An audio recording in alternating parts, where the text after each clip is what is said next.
Welcome to a story that will challenge everything you think you know about humanity, courage, and redemption. What happens when the person you consider property becomes the guardian of what you hold most dear? Stay with us until the end.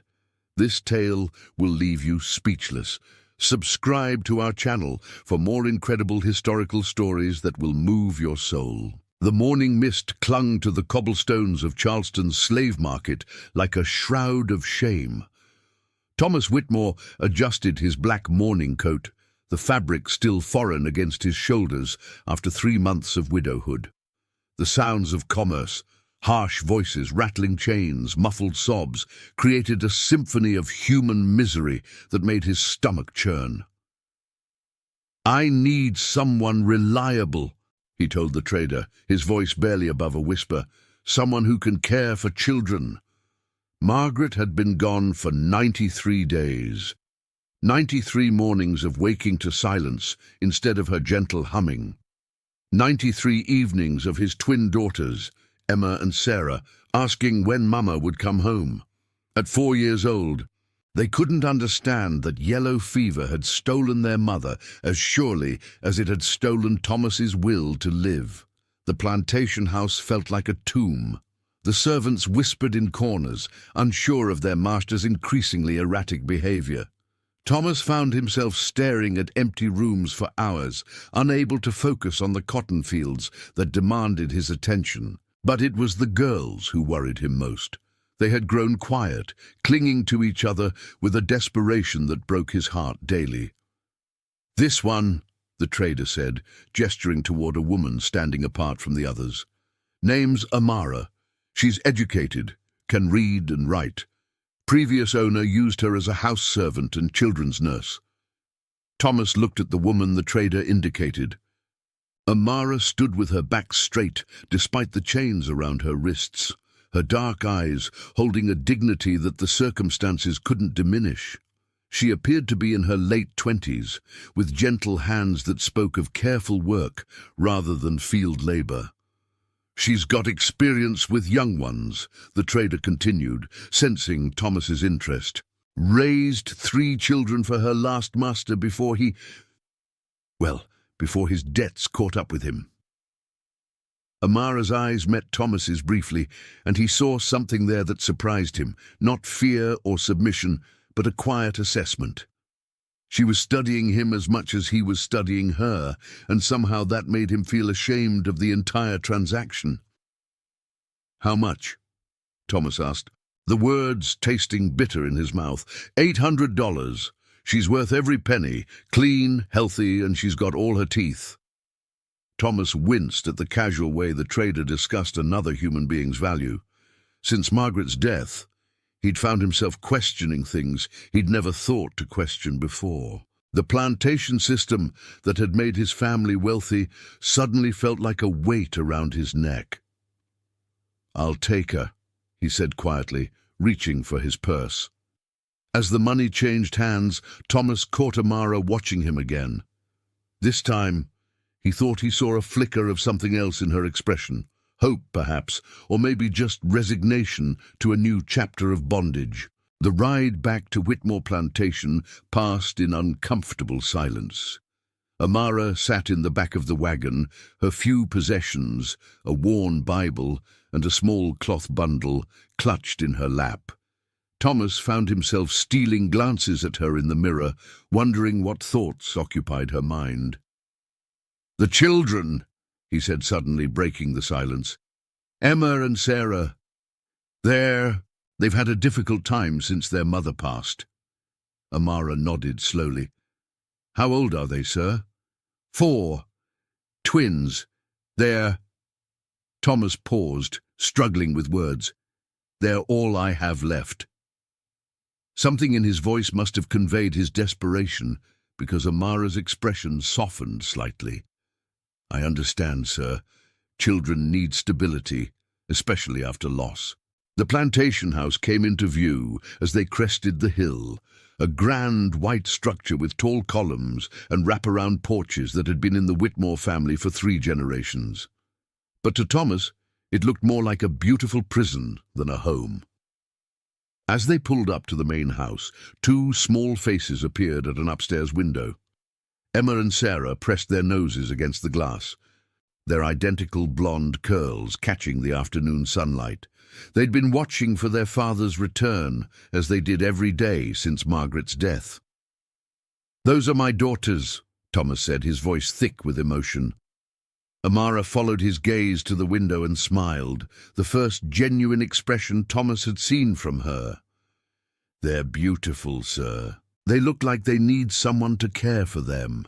"Yes," Thomas agreed, "they do." As they climbed down from the wagon, the front door opened, and Mrs. Henderson, the elderly housekeeper, emerged. She'd been with the Whitmore family for 20 years and had helped raise Thomas himself. Her disapproving frown was directed not at Amara, but at Thomas. "About time you did something about those girls," she said bluntly. "They've been asking for you all morning, and I'm too old to be chasing after 4-year-olds. Mrs. Henderson, this is Amara. She'll be caring for Emma and Sarah." The housekeeper looked Amara up and down with a critical eye. "Can you cook?" "Yes, ma'am." "Can you handle children who've forgotten how to sleep through the night?" "I believe so, ma'am." Mrs. Henderson nodded curtly. "We'll see. Come on then, let's get you settled. The girls are in the nursery." As they entered the house, Thomas felt a strange mixture of relief and guilt. He was providing care for his daughters, but at what cost? The weight of owning another human being pressed down on him like a physical burden. The nursery was on the 2nd floor, a bright room that Margaret had decorated with care. Toys lay scattered across the floor, and 2 small beds sat side by side near the window. Emma and Sarah huddled together on one bed, their identical blue eyes wide with curiosity and caution. "Girls," Thomas said gently, "this is Amara. She's going to be taking care of you." Emma, always the bolder of the twins, slipped off the bed and approached slowly. "Are you going to leave like Mama did?" The question hit Thomas like a physical blow, but Amara knelt down to Emma's level without hesitation. "No, sweetheart, I'm going to stay right here and take care of you and your sister." "Promise," Sarah whispered from the bed. Amara looked up at Thomas, and he saw her weighing her words carefully. She couldn't promise what she had no control over, but she could offer what comfort she could. "I promise I'll do everything I can to keep you safe and happy," she said finally. It wasn't a complete promise, but it was honest, and somehow that seemed to satisfy the girls. Sarah climbed down from the bed and joined her sister, both of them studying this new person who would share their world. "Are you hungry?" Amara asked. "Maybe we could find something good in the kitchen." The girls nodded eagerly. They'd barely eaten since their father left that morning. As Amara led them toward the door, Thomas felt something he hadn't experienced in months, a moment of peace. For the first time since Margaret's death, his daughters weren't clinging to him with desperate need. But as he watched Amara guide his children down the hallway, her gentle voice already soothing their fears, Thomas couldn't shake the feeling that he'd just set something in motion that would change all their lives in ways he couldn't yet imagine. That evening, as darkness settled over the plantation, Thomas sat in his study with a glass of whiskey and tried to focus on the ledgers that demanded his attention, but his mind kept wandering to the sounds drifting down from the nursery. Soft laughter, gentle singing, and for the first time in months, the absence of tears. He'd brought Amara to solve a problem, to restore order to his household. But already, he sensed that her presence would bring more than just childcare to Whitmore Plantation. Whether that would be a blessing or a complication remained to be seen. 3 weeks had passed since Amara's arrival at Whitmore Plantation, and the change in the household was undeniable. The twins, who had barely spoken above whispers since their mother's death, now filled the halls with laughter and chatter. Their nightmares had decreased, their appetites had returned, and most remarkably, they had begun to play again. Thomas watched from his study window as Amara led Emma and Sarah through the garden, teaching them to identify different flowers and herbs. Margaret had loved that garden, and seeing his daughters there again brought both joy and a sharp pang of loss. "She's good with them," Mrs. Henderson said, appearing beside him with a cup of coffee. "Better than I expected." "Yes," Thomas agreed, accepting the cup gratefully. "She is. The girls asked me yesterday if Amara was their new mama," Mrs. Henderson continued, her tone carefully neutral. Thomas nearly choked on his coffee. "What did you tell them?" "The truth. That she's here to take care of them, but she's not their mama. Their mama is watching over them from heaven." Mrs. Henderson paused. "But I'll tell you something, Mr. Thomas. That woman loves those girls like they were her own. I see it in how she looks at them, how she tends to them when they're sleeping." Thomas had noticed it too. Amara's care went far beyond what duty required.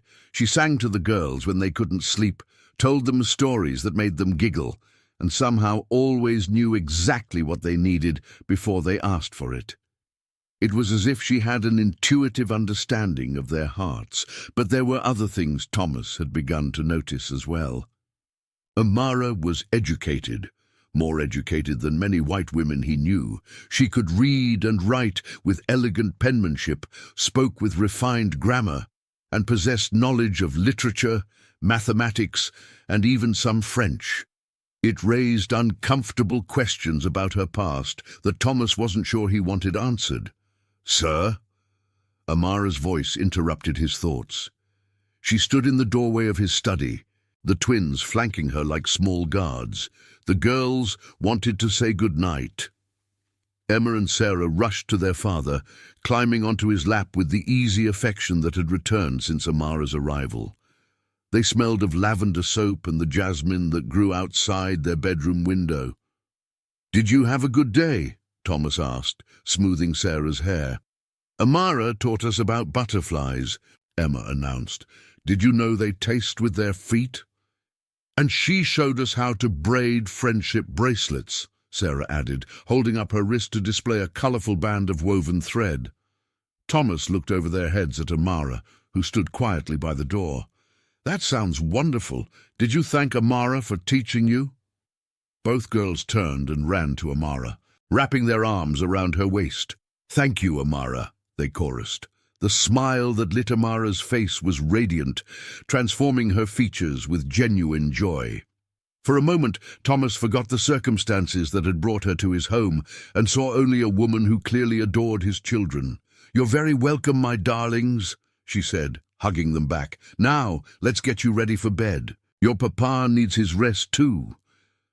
As Amara led the girls upstairs, Thomas heard Emma's voice drifting back. "Amara, will you tell us the story about the brave princess again?" "Of course, sweetheart. But tonight, let's make Sarah the brave princess, shall we?" Thomas smiled despite himself. Amara had a gift for making each twin feel special and valued. It was something Margaret had done naturally, and seeing it again brought both comfort and confusion to his heart. Later that evening, Thomas made his usual rounds of the house before retiring. As he passed the nursery, he heard Amara's voice through the slightly open door, soft and melodic, as she sang a lullaby he didn't recognize. The words were in a language he couldn't identify, perhaps something from her homeland. Wherever that might have been, he paused, listening to the haunting melody, and found himself wondering about Amara's own story. Where had she come from?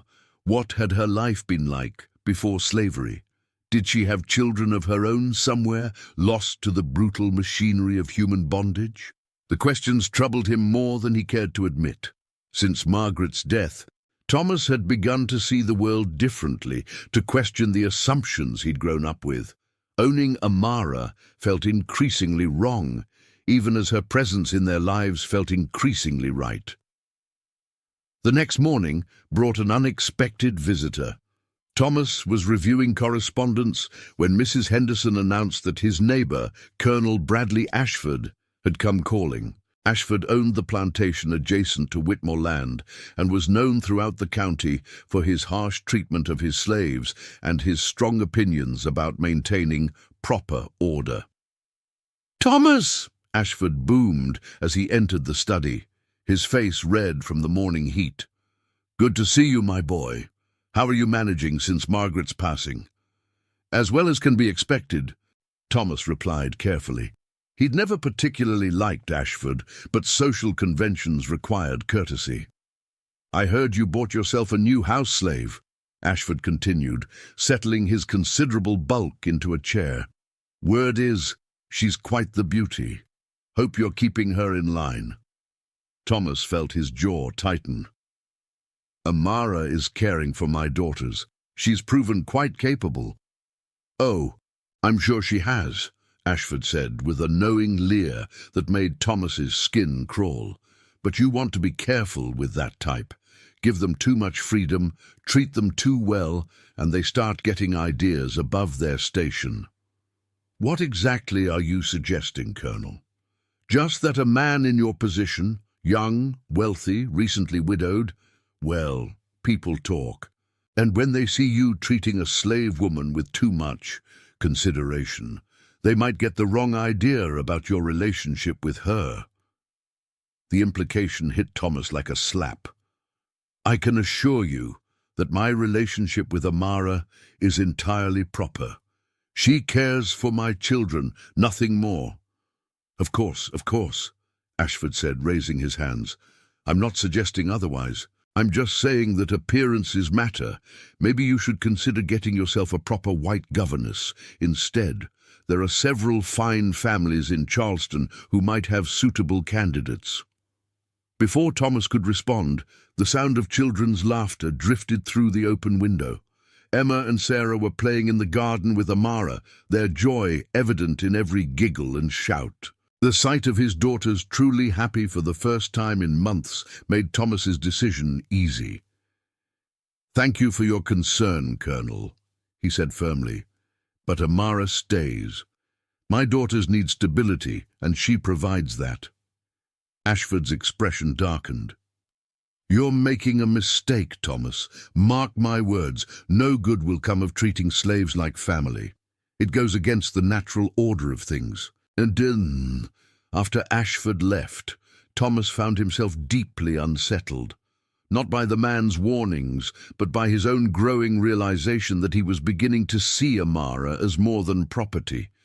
She was becoming an integral part of their family, and the thought of losing her or of anyone harming her filled him with protective anger. That evening, as he tucked the twins into bed, Emma asked a question that stopped him cold. "Papa, why does Amara have to sleep in the servants' quarters? Why can't she sleep in the room next to ours?" Thomas looked at his daughter's innocent face and struggled for an answer that wouldn't shatter her young understanding of the world. Because that's where she's supposed to sleep, sweetheart." But Mama used to sleep next to us when we were scared," Sarah added, "and Amara takes care of us like Mama did. Doesn't that mean she should sleep close to us too?" The simple logic of children often cuts straight to the heart of complex adult hypocrisies. Thomas kissed both girls goodnight and promised to think about their request, knowing that the answer involved confronting truths about his society that he wasn't sure he was ready to face. As he made his way downstairs, Thomas passed Amara in the hallway. She was carrying a small oil lamp and heading toward the servants' quarters at the back of the house. "Amara!" he called softly, not wanting to wake the children. She turned, her face illuminated by the lamp's gentle glow. "Yes, sir, the girls. They're very attached to you. And I to them, sir. They're wonderful children." Thomas studied her face in the lamplight, seeing the genuine affection there. "You care for them as if they were your own." Something flickered in Amara's eyes. Pain, perhaps, or memory. "Every child deserves to be loved and protected. Sir, your daughters have already lost so much." "Yes," Thomas agreed quietly. "They have." They stood in the hallway for a moment, the weight of unspoken understanding hanging between them. Thomas wanted to ask about her past, about whether she had children of her own, about how she'd come to be so educated and refined. But the questions felt too intimate, too dangerous for a master to ask his slave. "Good night, Amara," he said finally. "Good night, sir." As Thomas watched her walk away, her lamp casting dancing shadows on the walls, he couldn't shake the feeling that their lives were balanced on the edge of something profound. Change was coming to Whitmore Plantation. He could feel it in the air, like the electricity before a storm. What he didn't know was that the change would come sooner than he expected, and in a way that would test everything he thought he knew about courage, loyalty, and the true meaning of family. The first sign of trouble came on a humid Tuesday evening in late August. Thomas had noticed Jeremiah, one of the field hands, lingering near the main house more frequently than his duties required. The man's eyes held a darkness that made Thomas uneasy, though he couldn't quite put his finger on why. Jeremiah had been purchased 2 years earlier from a plantation in Georgia, brought in to replace workers lost to disease.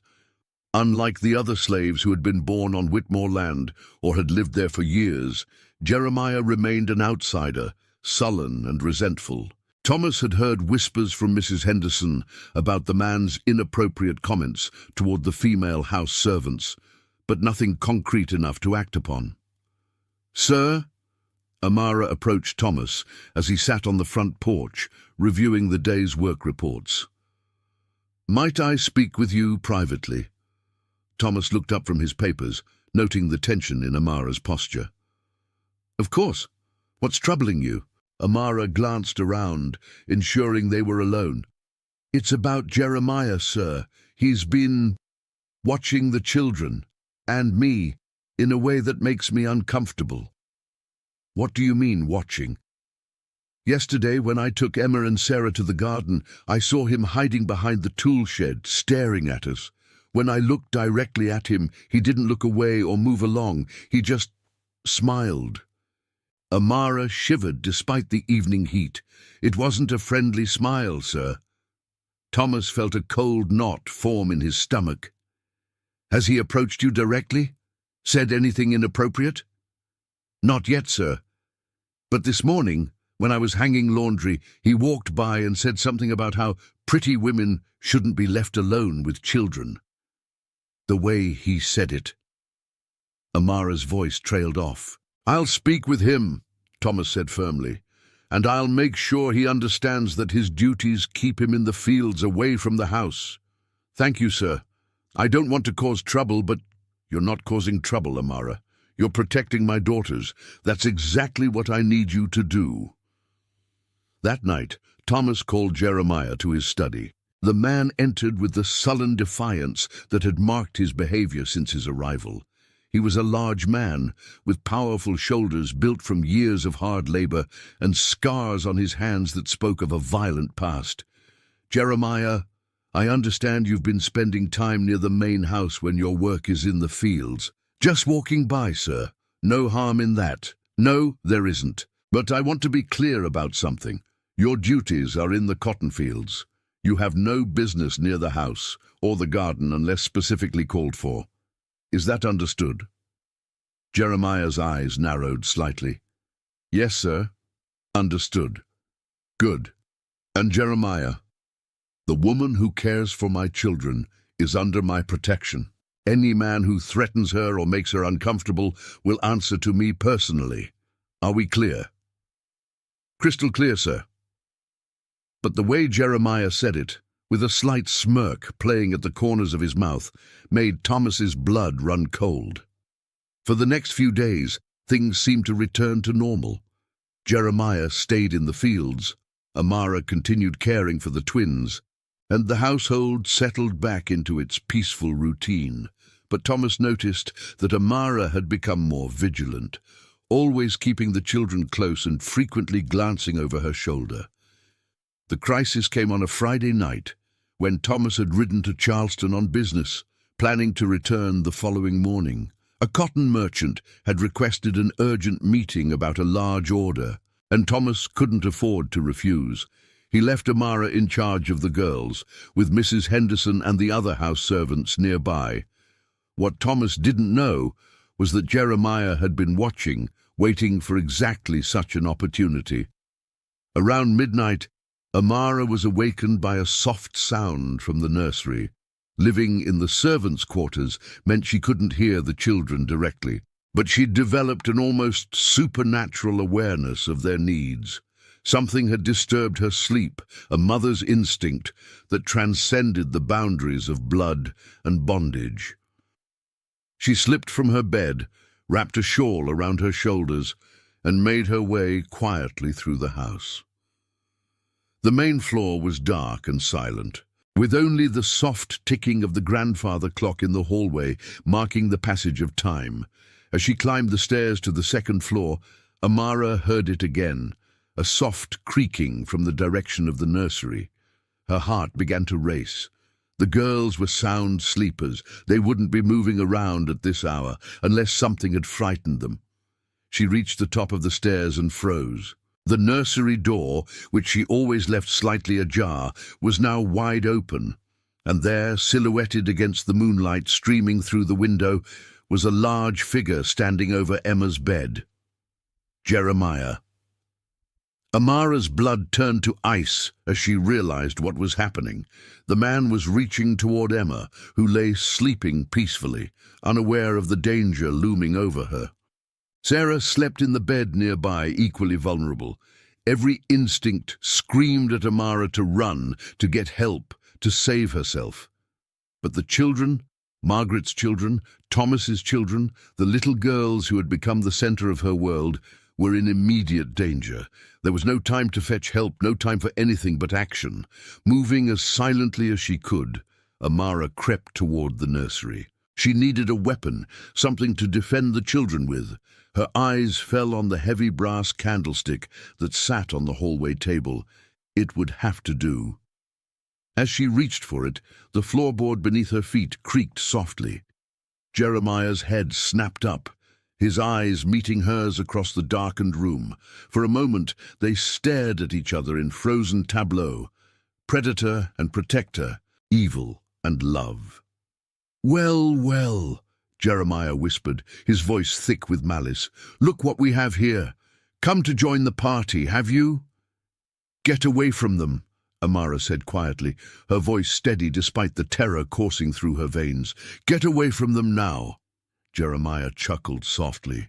"Or what? You'll scream, wake the whole house? By the time anyone gets here, it'll be too late for all of you." Emma stirred in her sleep, and Jeremiah's hand moved closer to her.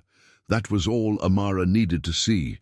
Without hesitation, she stepped into the room, the candlestick raised in her hand. "I said get away from them." "You think you can stop me?" Jeremiah's voice was full of contempt. "You're nothing but property, just like me. The difference is, I'm tired of being owned." "Then leave," Amara said, moving slowly around the room to position herself between Jeremiah and both beds. "Take whatever you want and go. But you will not touch these children." "Oh, but I will," Jeremiah said, his smile turning cruel. "And when I'm done with them, I'll deal with you. Master Thomas thinks he's so high and mighty, treating you like you're special. In time he learned what happens to his precious things when he's not around to protect them." The threat was clear, and Amara knew she was facing a man who had nothing left to lose.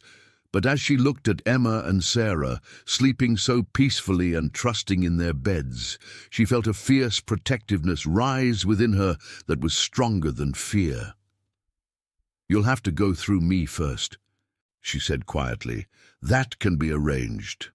Jeremiah lunged toward her, but Amara was ready. She swung the candlestick with all her strength, catching him across the temple. He staggered but didn't fall, his size and strength making him a formidable opponent, even when injured. "You little!" he snarled, reaching for her. But the sound of the struggle had awakened Emma, who sat up in bed with a confused cry. "Amara, what's happening?" "Stay in bed, sweetheart," Amara called out, dodging Jeremiah's grasping hands. "Everything's going to be all right." The noise woke Sarah as well, and both girls began to cry, their frightened sobs filling the room. Amara knew she had to end this quickly, before Jeremiah could hurt any of them. As he came at her again, she feinted to the left and then struck out with the candlestick, this time catching him in the ribs. He doubled over with a grunt of pain, and Amara seized her chance. "Mrs. Henderson!" she screamed at the top of her lungs. "Help! Intruder in the nursery!" Jeremiah straightened up, his face twisted with rage. "You shouldn't have done that," he growled.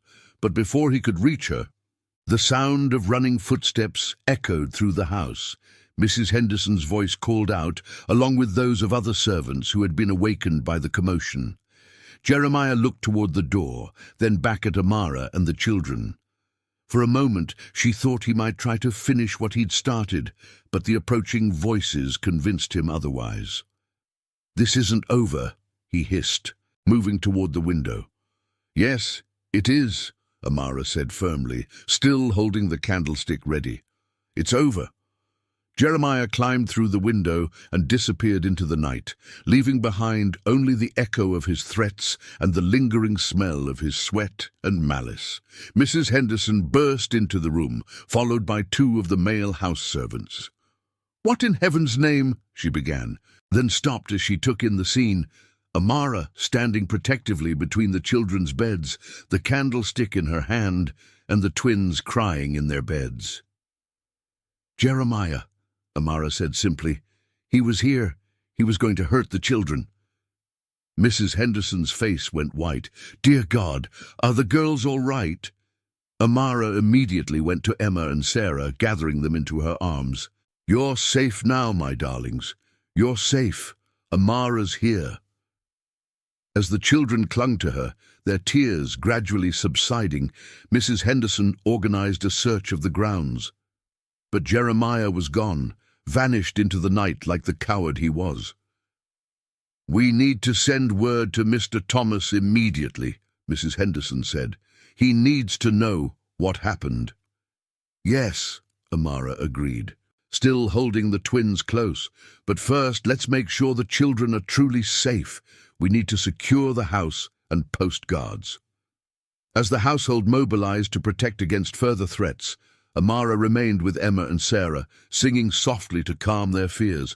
But her mind was racing, knowing that when Thomas returned and learned what had happened, everything would change. She had protected his children, but in doing so, she had crossed lines that society said she had no right to cross.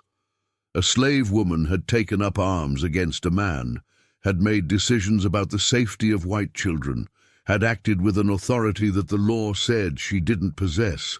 The consequences of her actions could be severe, even deadly. But as she looked down at the two little faces that trusted her completely, Amara knew she would make the same choice again, without hesitation.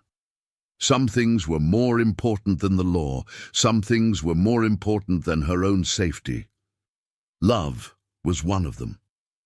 Thomas received the urgent message at dawn, delivered by a rider who had pushed his horse hard through the night. The words on the hastily scrawled note made his blood run cold. "Emergency at home. Children safe. Return immediately. Mrs. Henderson." He abandoned his business in Charleston without a second thought, riding harder than he ever had in his life. The 20-mile journey felt like an eternity, his mind conjuring every possible disaster that could have befallen his daughters. By the time he reached Whitmore Plantation, the sun was just beginning to paint the sky in shades of pink and gold. The house appeared peaceful from the outside, but Thomas could see the signs of disturbance. Servants moving about with unusual urgency, windows that should have been shuttered still open, and an air of tension that seemed to hang over the entire property like morning mist.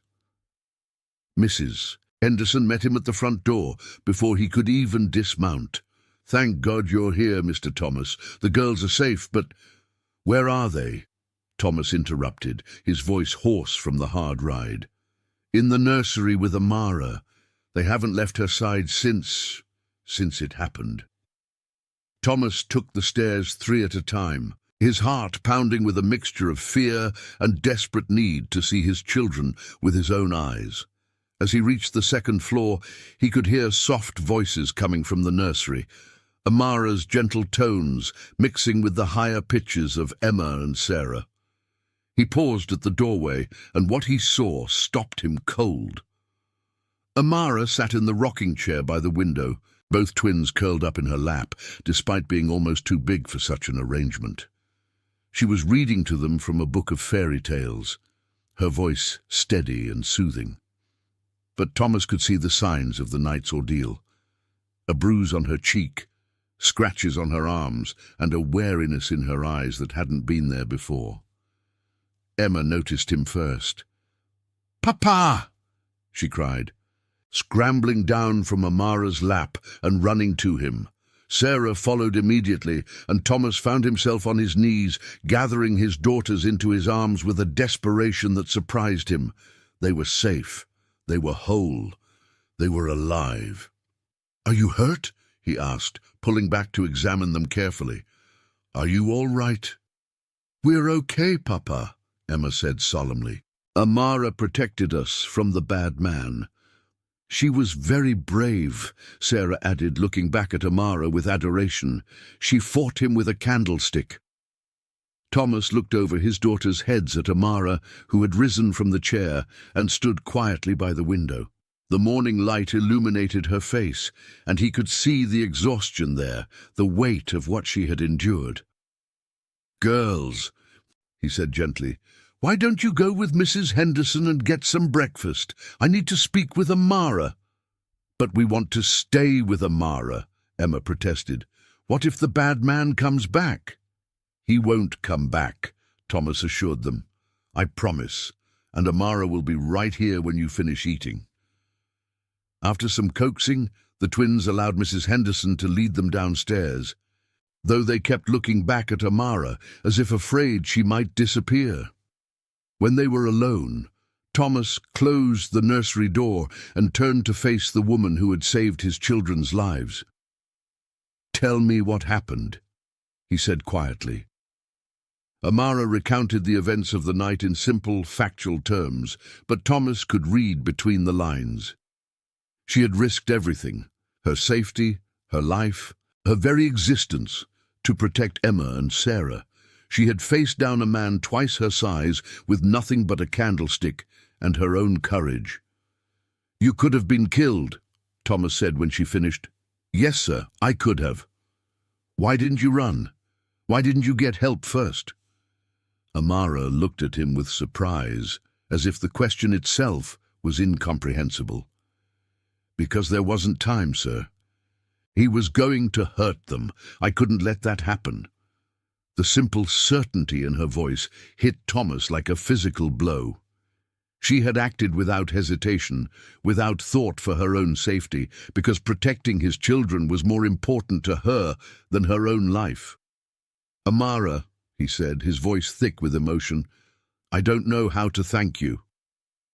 "You don't need to thank me, sir. I love those children. I would do anything to keep them safe." The word love hung in the air between them, heavy with implications that neither of them was quite ready to address. Thomas found himself looking at Amara with new eyes, seeing not the slave he had purchased, but the woman who had become his daughter's guardian angel. "Mrs. Henderson told me that Jeremiah escaped," Thomas said. "We need to find him." "He won't come back here, sir. He knows he'd be caught, but—" Amara hesitated. "But what?" He said this wasn't over.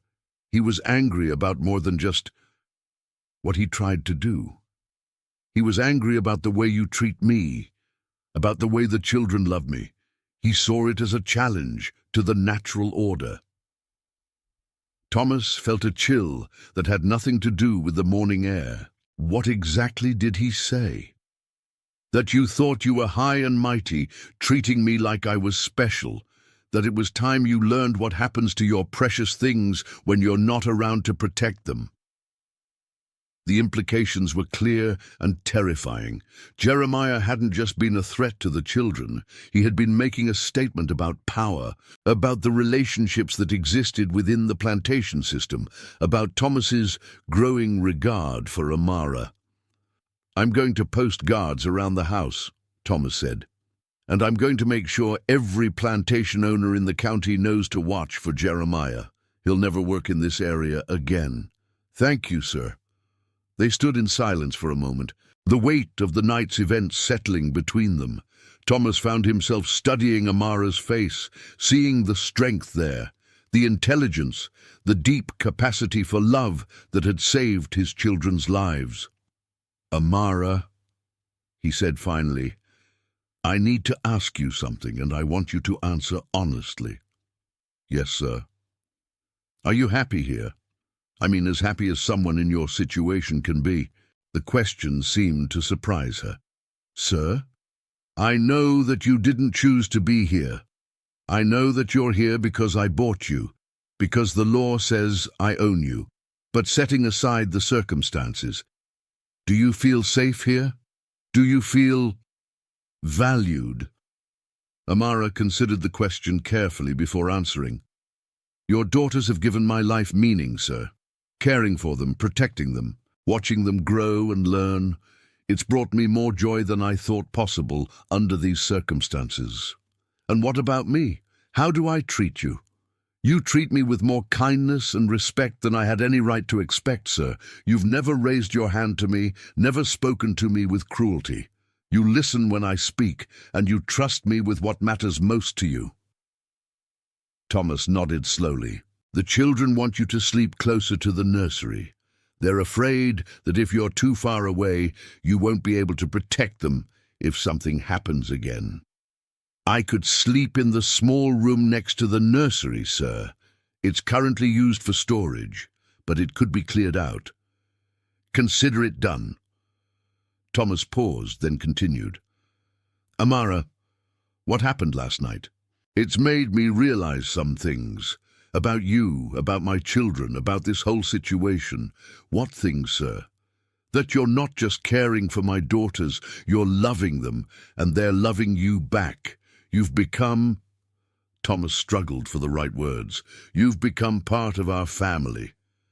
The admission hung in the air between them, revolutionary in its implications. In the antebellum South, slaves were property, not family members. What Thomas was acknowledging went against everything his society believed about the natural order of things. "Sir," Amara said carefully, "I understand that what I did last night might have consequences. I know that I overstepped boundaries, that I acted with authority that isn't mine to claim." "What do you mean?" "I made decisions about the safety of your children. I took up arms against another person. I gave orders to the household staff. These are not things that someone in my position is supposed to do." Thomas stared at her, realizing that while he had been thinking about how to thank her, she had been worrying about how to survive the aftermath of her heroism. "Amara," he said firmly, "you saved my children's lives. You acted with courage and intelligence when they were in mortal danger. There will be no consequences for that except my eternal gratitude." Relief flooded her features, and Thomas realized how much fear she had been carrying alongside her exhaustion. "But there's something else we need to discuss," he continued. "Colonel Ashford and others like him. They're not going to understand what happened here. They're going to see a slave woman who acted above her station, who was given too much freedom and authority. I know, sir. They're going to pressure me to discipline you, to make an example of you." Amara's face went pale, but she nodded. "I understand, sir." "No," Thomas said sharply. "You don't understand, because I'm not going to do any such thing.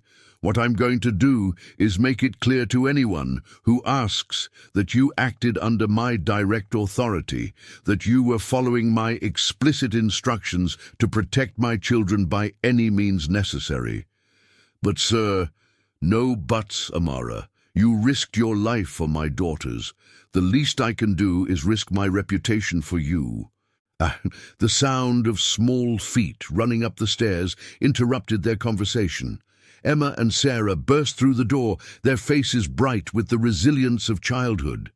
"Amara," Emma called out, "Mrs. Henderson made pancakes, and she said we could bring you some." Sarah carried a plate carefully in her small hands, her tongue poking out in concentration as she navigated the stairs without dropping it. "That's very thoughtful of you, sweetheart," Amara said, accepting the plate with a smile that transformed her tired features. "Papa," Emma said, turning to Thomas with the serious expression she wore when discussing important matters, "we've been talking, and we think Amara should sleep in the room next to ours from now on." "Oh, you do?" Thomas said, fighting back a smile. "Yes," Sarah added solemnly, "because she's our protector now, like the knights in the stories, and knights always stay close to the people they're protecting." Thomas looked at his daughters, then at Amara, and felt something shift in his chest. These three females, his biological daughters, and the woman who had claimed them as her own, had formed a bond that transcended the artificial